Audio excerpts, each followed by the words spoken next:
Legender functions, ये हमारे पास Legender nth order equation है। n इसमें नॉन नेगेटिव इंटीजर है। y प्राइम मैं यूज कर रहा हूँ डेरिवेटिव के लिए, ये double derivative, single derivative, variable coefficient जो 1 माइनस एक्स स्क्वायर है लीडिंग कोफिशिएंट, और 2x ये भी वेरिएबल। x इस केस में ऑर्डिनरी पॉइंट है। सिंगल पॉइंट्स के लिए हम सॉल्यूशन देख चुके हैं, जहाँ पे रेगुलर सिंगुलर पॉइंट्स के लिए हम सॉल्यूशन देख चुके हैं। उसके लिए सीरीज आप लिखते हो एक्स पावर के प्लस आर, जिससे आपके पास इंडिसियल इक्वेशन आती है। आर आपका वो मिनिमम नंबर होता है जहाँ से आपकी सीरीज स्टार्ट होती है, या नॉन सी नॉट की नॉन जीरो आपको मिलता है। इस केस में ऑर्डिनरी पॉइंट है, हमें के प्लस आर से नहीं, सिर्फ यही सोल्यूशन हमारे लिए वर्क करेगा और दो इंडिपेंडेंट सोल्यूशन हम इससे ले लेंगे। तो इसको y is equal to sum over C के एक्स पावर के कई सिंगल डेरिवेटिव, ये हमारे पास पावर रूल, और इसका डबल डेरिवेटिव, ये अगेन पावर रूल के इंटू के माइनस वन सी के एक्स पावर के माइनस टू। दोबारा इन दोनों तीनों को हम पुट करेंगे लेजेंडरी इक्वेशन में, और यहाँ से लेजेंडरी इक्वेशन का डबल डेरिवेटिव, सिंगल डेरिवेटिव, और ये y as it is. Term by term multiply करते हैं, ये वाली टर्म आप मल्टीप्लाई करोगे 1 से, एज इट इज आ जाएगी। माइनस एक्स स्क्वायर से मल्टीप्लाई करोगे तो यहाँ एक्स पावर के माइनस टू है, यहाँ एक्स पावर के हो जाएगा बाय पावर एडिशन, और यहाँ पे एक्स पावर 1 है और यहाँ पे के माइनस 1 है, आप इसको ऐड करोगे तो एक्स पावर के हो जाएगा। ये term as it is. Series solution के लिए जैसे कि हम कहते हैं कि आप इंडिसेस जो जहाँ से सीरीज स्टार्ट होती है पावर की, वो पावर एक्स की ऐसी जो पावर्स हैं वो सेम बनाते हैं। इस केस में एक्स पावर 2 से सीरीज स्टार्ट हो रही है, यहाँ पे एक्स पावर 1 से स्टार्ट हो रही है, और यहाँ पे एक्स पावर 0 से स्टार्ट हो रही है, और यहाँ पे भी एक्स पावर 0 स्टार्ट हो रही है। इसमें जो लीडिंग है वो है एक्स पावर 2। तो हम ये देखेंगे कि जो सारी की सारी सीरीज हैं वो एक्स पावर 2 से स्टार्ट होनी चाहिए। तो इसके लिए हम ये करेंगे कि जो टर्म्स हैं कुछ वो सम के बाहर निकाल लेंगे, जैसे कि इसकी के पावर माइनस 2 से स्टार्ट हो रही है, मैं इसको अगर चाहता हूँ कि के पावर एक्स की पावर 2 से स्टार्ट हो, तो मुझे दो इसकी टर्म्स बाहर निकालनी होगी। इसमें मुझे एक टर्म बाहर निकालनी होगी क्योंकि एक्स पावर 1 से स्टार्ट हो रही है। इसमें भी मुझे दो टर्म्स निकालनी होंगी अगर मैं चाहता हूँ कि ये एक्स पावर 2 से स्टार्ट हो सीरीज। तो इसकी मैंने दो टर्म बाहर निकाल ली सीधी के 2 के लिए, और ये है के 3 के लिए, और के 4 से आगे सीरीज स्टार्ट होती है। अगेन ये एज इट इज, क्योंकि ये ऑलरेडी पावर 2 से स्टार्ट हो रही है। ये वाली जो सीरीज थी ये पावर के 1 से स्टार्ट हुई थी, तो मुझे सिर्फ एक जो टर्म बाहर निकालनी होगी इसकी। तो एक टर्म मैंने बाहर लिया है के पावर 1 के लिए, माइनस 2c1 एक्स पावर 1। तो आगे से ये अब ये पावर जो सीरीज है, पावर सीरीज के 2 से ही स्टार्ट हो रही है, पावर 2 से स्टार्ट हो रही है। लास्ट ये के 0 से स्टार्ट हो रही थी एक्स पावर 0 से, तो मुझे इसके दो टर्म्स बाहर निकालनी है। तो पहली टर्म आपके पास ये सी 0 है, और दूसरी term c 1 x power 1 into n plus 1। अब ये देखें सारी की सारी जो सीरीज है ये भी के 2 से स्टार्ट हो रही है, ये भी के 2 से स्टार्ट है, ये भी पावर सीरीज के 2 से स्टार्ट है, ये भी के 2 से स्टार्ट है। नेक्स्ट स्टेप हमारा ये है कि हमने सारी की सारी इनकी जो इंडिसेस हैं वो सेम बना दें। इंडिसेस जो स्टार्ट होते हैं जिन वेरिएबल से, डमी इंडिसेस, वो सेम बना दें। के इज इक्वल टू 2 है, ये भी के इज इक्वल टू 2 है, ये भी के इज इक्वल टू 2। तो ये तो सारे सेम है, लेकिन ये के इज इक्वल टू, तो उसके लिए मैं ये करता हूँ कि जो इसकी पावर है, पावर में के माइनस 2 है, उसको इक्वेट कर दूंगा जे के नेक्स्ट न्यू डिमेंड इंडेक्स के। तो के माइनस 2 इज इक्वल टू जे, और जहाँ पे इस सम में, इस एक्सप्रेशन में जहाँ जहाँ पे के की वैल्यू है वहाँ पे मैं जे की वैल्यू पुट कर दूँ। तो के की जगह पे आ जाएगा पे जे प्लस 2, और के माइनस 1 की जगह पे आ जाएगा जे जे प्लस 1। तो ये सारे के सारे जो कोफिशिएंट्स बाहर थे मैंने उनको इकट्ठा कर लिया। ये 2c2 एक्स पावर 0 का कोफिशिएंट है, ये यहाँ पे भी एक्स पावर 0 का कोफिशिएंट है, इन दोनों को मैंने इकट्ठा कर लिया एक्स नॉट के साथ। ये एक्स पावर 1 का कोफिशिएंट है, ये x1 का कोफिशिएंट, और एक यहाँ से x1 कोफिशिएंट, इनको मैंने यहाँ पे तीन कोफिशिएंट्स को इकट्ठा कर लिया। बाकी जो सीरीज है वो 2 से स्टार्ट हो रही है। जे इज इक्वल टू 2, तो यहाँ पे मैंने के की जगह पे जे प्लस 2 आ गया। यहाँ पे जे जे यहाँ पे जे प्लस 2 और ये जे प्लस 1 होगा। यहाँ पे है जे प्लस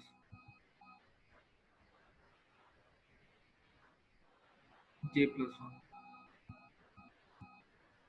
के is equal to j plus 2 है। यहाँ पे के की वैल्यू पुट करोगे तो जे प्लस 1 हो जाएगा। ये टर्म आ गया आपके पास। यहाँ से जे एज इट इज है, सिर्फ जे मैंने लिखा है, ये भी एज इट इज है, के की जगह पे जे आ गया। ये भी एज इट इज है, के की जगह पे जे आ गया। वो आप ये पावर सीरीज है, सम ऑफ सीरीज इक्वल टू 0 होता है। इसके सारी जो सीरीज की पावर सीरीज के कोफिशिएंट्स हैं वो इंडिविजुअली 0 के इक्वल होते हैं by uniqueness of power series. तो एक्स की पावर 0 हम इसको इक्वेट करेंगे 0 के इक्वल। ये आपके पास एक्सप्रेशन आ गया पहला। ये एक्स की पावर 1 इसको हम इक्वेट करेंगे 0 की, आपके पास दूसरा एक्सप्रेशन आ गया। और एक्स की पावर j को इक्वेट करेंगे हम, तो आपको आपके पास यहाँ से एक एक्सप्रेशन आ गया। तो यहाँ आपके पास तीन जो एक्सप्रेशन है, अगर आप इसको थोड़ा सा और सिंप्लीफाई करें तो आप आपके पास ये जो एक्सप्रेशन है, जेथ जेथ एक्सप्रेशन है कोफिशिएंट्स का, वो इस फॉर्म में लिखा जा सकता है। इन एक्सप्रेशंस को यूज करते हुए अब हम लिखेंगे रिकरेंस रिलेशन। हम लिखेंगे इसमें रिकरेंस रिलेशन ऑफ कोफिशिएंट्स। तो सिर्फ फर्स्ट एक्सप्रेशन को मैंने रीअरेंज किया तो C2 को इन टर्म्स ऑफ C0 लिख लिया। सेकंड एक्सप्रेशन को मैंने रीअरेंज किया तो C3 को इन टर्म्स ऑफ C1 लिख लिया। और जे तो एक्सप्रेशन मुझे बता रहा है कि J+1 J+2 डिपेंडेंट्स है सी जे के, और ये J2 से स्टार्ट होगा एंड सो, क्योंकि हमारी सम जो थे J2 से स्टार्ट होगा। तो कुछ हम इसमें टर्म देख लें। कि पहले हमने दो टर्म तो देख ही ली हैं 2 और 3। अब हम 2 3 4 पुट करके नेक्स्ट टर्म हासिल कर सकते हैं। तो आप इस एक्सप्रेशन में 2 पुट करो तो ये बन जाएगी CJ+2, जे की वैल्यू 2 है तो C4, और जे की जगह पे आ जाएगा आपके पास 2, तो n-2 n+3 सी जे है और ये C2 आ गया, और 4 मल्टीप्लाई बाय 3। C2 की वैल्यू यहाँ पे गिवन है, यहाँ से आप पुट कर दो इसमें C2 की वैल्यू, तो आपके पास ये एक्सप्रेशन आ गया। 2 यहाँ से 2 मल्टीप्लाई बाय 3 मल्टीप्लाई बाय 4, ये 4 फैक्टोरियल है। इसी तरह आप जे की वैल्यू 3 पुट करो इसमें, ये बन जाएगा C5, यहाँ पे आ जाएगा n-3 और यहाँ पे n+4 और C3, और नीचे 5 मल्टीप्लाई बाय 4। C3 की वैल्यू ये गिवन है, आप यहाँ से पुट कर लो। तो यहाँ C3 की वैल्यू पुट करने के बाद आप देखोगे ऊपर से ये एक्सप्रेशन और नीचे आपके पास 5 फैक्टोरियल है।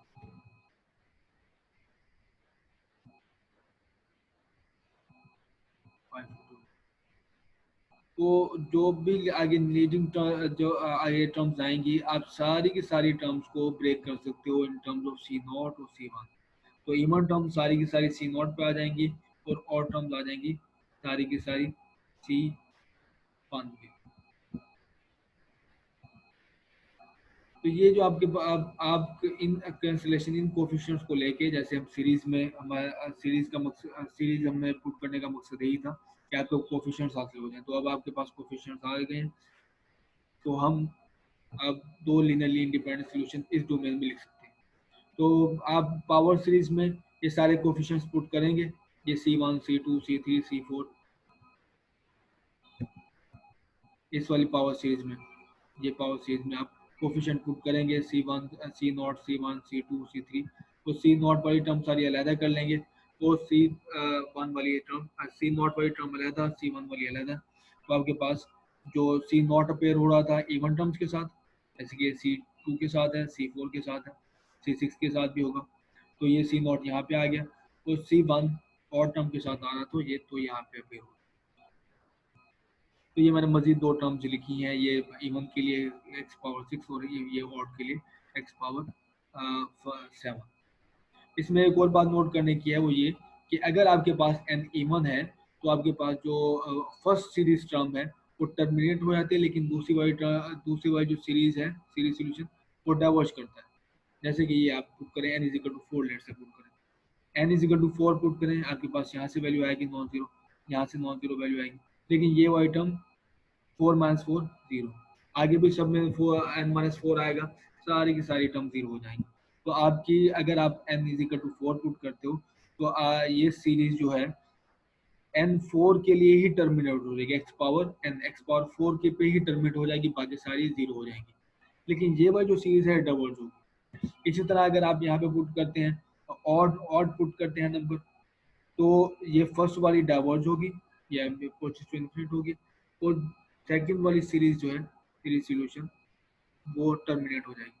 लेट्स से मैं पुट करता हूँ n इज इक्वल टू 3, तो यहाँ से ये मेरे पास नॉन जीरो रहेगा, ये मेरे पास नॉन जीरो रहेगा, लेकिन ये 3 माइनस 3 जीरो, और ये भी 3 माइनस 3 जीरो, एंड और आगे वाली टर्म भी जाती रहेगी। तो आप यहाँ पे n जैसे कि मैंने यहाँ पे दिखाया n इज इक्वल टू 4 के लिए, और सीरीज टर्मिनेट होगी, और टर्मिनेट कहाँ हुई है, वो 4 पे ही, x पावर 4 पे टर्मिनेट हुई है, तो हमारे पास ये पॉलिनोमियल आ गया। तो इस तरह आप यहाँ से nth डिग्री पॉलिनोमियल के n की स्पेसिफिक वैल्यू पुट करो, आप n की पावर 6 पुट करो, n पावर 4 पुट करो, आप पास एक पॉलिनोमियल मिल जाएगा। और रही बात सी नॉट और सी वन की, ट्रेडिशनली ये है कि आप सी नॉट और क्योंकि हमें पता है कि कोई भी इंडिपेंडेंट आपके पास सोल्यूशन है, अगर मिल गए हैं तो उनका लीनियर कॉम्बिनेशन भी जनरल सोल्यूशन होगा। तो सी नॉट और सी वन की वैल्यू हम कोई चूज कर सकते हैं अपनी तरफ से। तो बाय ट्रेडिशनली ये है कि c n is equal to 0 के लिए सी नॉट की वैल्यू 1 ली जाती है, और बाकी एन की इवन एन के लिए सी नॉट ऐसे लिखा जाता है। और एन इज ऑड के लिए एन इज इक्वल टू 1 के लिए सी वन इज इक्वल टू 1 लिखा जाता है, और बाकी और टर्म्स के लिए सी वन इस तरह लिखा जाता है। हमारी मर्जी है सी नॉट सी वन जैसे मर्जी हम चूज कर दें, क्योंकि इसका जो कम्बिनेशन होगा linear combination of independent solution general solution होगा। फॉर एग्जांपल कि अगर मैंने n is equal to 4 put किया, तो n इज इक्वल टू 4 के लिए मेरे पास ये पॉलिनोमियल आ गया था, इसमें सी नॉट था, तो सी नॉट मुझे यहाँ से ये मिलेगा, n की वैल्यू मैं 4 पुट कर देता हूँ यहाँ पे, तो 4 डिवाइड बाई 2 2 आ जाएगा, j प्लस 1 हो जाएगा, और ये टर्मिनेट होगी यहाँ पे इसकी 1 है 3 है, नेक्स्ट टर्म होगी नेक्स्ट टर्म 5 होगी, लेकिन हमारा क्या है, हमारी n पावर 4 है, तो हम यहीं पे टर्मिनेट करेंगे 1 मल्टीप्लाई बाई 3 तक। तो नीचे हमारा जाएगा n 4 तक, तो 2 मल्टीप्लाई बाई 4, तो 3 डिवाइड बाई 8 आ गया। तो यहाँ से हमारे पास 1 डिवाइड बाई 8, 3 आप अंदर मल्टीप्लाई कर दो, तो ये आपके पास पॉलिनोमियल आ गया। देखिए 4 मैंने पुट किया था, और 4th डिग्री पॉलिनोमियल मुझे मिल गया। तो इस तरह आप लेजेंडर पॉलिनोमियल सारे जनरेट कर सकते हैं, सारे लेजेंडर जो पॉलिनोमियल आप यहाँ से जनरेट किए जा सकते हैं, कि आप सीरीज उठाएं 1 या y1 या y2 के, और उसमें पुट करें जो चूजन आपकी सी नॉट सी वन वैल्यू है, और आप n स्पेसिफाई करें। अगर आप n 0 पुट करते हैं तो आप देखोगे कि n 0 के लिए जे वाई डबल होगी, तो आपने ये टर्म ये सीरीज सिलेक्ट करनी है, एन यहाँ पे टर्मिनेट कर देगा आपको 0, एन 0 यहाँ पुट करोगे, यहीं पे टर्मिनेट हो जाएगा, तो आपको सी नॉट 1 मिलेगा, तो सी नॉट की वैल्यू हमने चूज की हुई है 1, सी नॉट 1, तो C not 1 is P not is equal to 1। इस तरह पी वन एक्स है, एन ऑड नंबर है, आप दोबारा इसमें सीरीज पुट करोगे यहाँ पे में ऑड वाले में, तो एन वन के लिए यहाँ पे 1 माइनस 1 0, 1 माइनस 1 0, सारी टर्म्स आगे वाले 0 हो जाएंगी, आपको सिर्फ यहाँ से x मिलेगा। सी वन की वैल्यू अगेन हमने 1 ली, तो ये आपके पास बन गया p one x is equal to x. इस तरह p two x, p two आप अब एन पुट करोगे फर्स्ट सीरीज में, और आपको मिलेगा ये पॉलिनोमियल। इस तरह पी थ्री थ्री आप पुट करोगे सेकंड सीरीज सोल्यूशन में, और आपको ये पॉलिनोमियल। तो इस तरह आप सारे पॉलिनोमियल जनरेट कर सकते हो। तो एक बात याद है, तो एक यहाँ पे एक बात आप नोट कर लें कि ये जो पॉलिनोमियल्स हैं असल में स्पेसिफिक सोल्यूशन है। अगर आप स्पेसिफिक n की वैल्यू लेजेंडर पॉलिनोमियल में पुट करें, जैसे कि अगर n की वैल्यू 0 पुट करें लेजेंडर इक्वेशन में n की वैल्यू पुट करें, तो आपके पास लेजेंडर इक्वेशन ये बन जाएगी, और इस इक्वेशन का सोल्यूशन है पी नॉट एक्स। अगर n इज इक्वल टू 1 आप पुट करें लेजेंडर इक्वेशन में, तो लेजेंडर इक्वेशन ये बन जाएगी, इस फॉर्म में आ जाएगी, तो इसका सोल्यूशन है पी वन। तो ये स्पेसिफिक सोल्यूशन है स्पेसिफिक वैल्यू ऑफ n के लिए जब आप पुट करो लेजेंडरी इक्वेशन में, तो लेजेंडरी इक्वेशन में आप कोई भी एन की वैल्यू स्पेसिफाई करोगे, तो आपके पास कॉरस्पॉन्डिंग टू एन पॉलिनोमियल मिलेगा जो इसका स्पेसिफिक सॉल्यूशन है। ये लेजेंडरी पॉलिनोमियल कुछ प्लॉट किए हुए हैं, तो आप ये पी नॉट है, ये देखिए ये 1 है पी नॉट, और ये पी वन एक्स है, देखिए ये एक्स पे डिपेंड है, तो इस स्ट्रेट लाइन है जो ओरिजिन से पास आउट करिए तो पी वन, फिर बाकी हायर ऑर्डर पॉलिनोमियल है जो जिसकी रेंज है -1 से लेकर